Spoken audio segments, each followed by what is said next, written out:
Good morning and welcome to my Cloffice. For my Canadian friends, happy Boxing Day. For my American friends, Boxing Day is the day after Christmas. It's kind of like our Black Friday.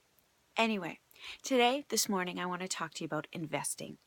Over this Christmas season, I was reminded of when I was a child, my dad had this porcelain baby boot, like what you put flowers in when someone has a baby.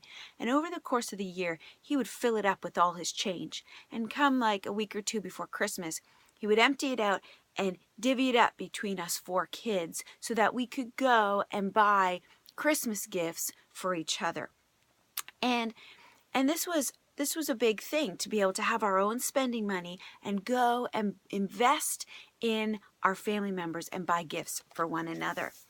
And I started thinking about, first of all, the Lord just doesn't have a baby boot full of change. He has everything. He has storehouses upon storehouses. And if we go to him and we receive, he has so much to give us. He has more than we can comprehend, more than we think we're worth. He has to give us. But here's the thing. When he gives to us, number one, we have to actually receive it. And number two, then we're given the responsibility of investing it back into other people, investing it into the kingdom of God. For example, if God gives you a gift of encouragement, you are called to invest that and encourage people around you. Encourage strangers in the street.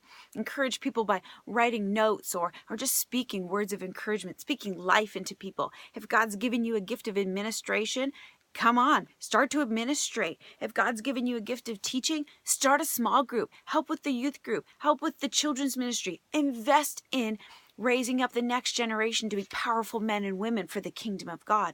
Whatever God has given you, one, you need to receive it. You need to own it. But then you need to invest it. Pour it back in to people. Pour it back into advancing the kingdom of God. I was reading in James 2 this morning, the whole faith without works is dead. But it goes on to talk about Abraham and how he believed God and it was credited as righteousness. When we say we have faith, faith is when you hear the Lord, you recognize that's the word of the Lord, and then you obey. You do something about it. Faith is not just this out belief of, yeah, maybe, I hope God will. No.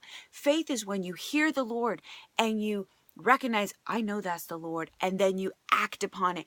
You obey it. Hear the word of the Lord and obey it. God is calling us to be about something. Go and do. Invest. Move his kingdom forward. So today, my friends, be encouraged to take those gifts that God has given you and invest them in the people around you. Have an amazing day and just see how exciting it is as you invest in others. God bless.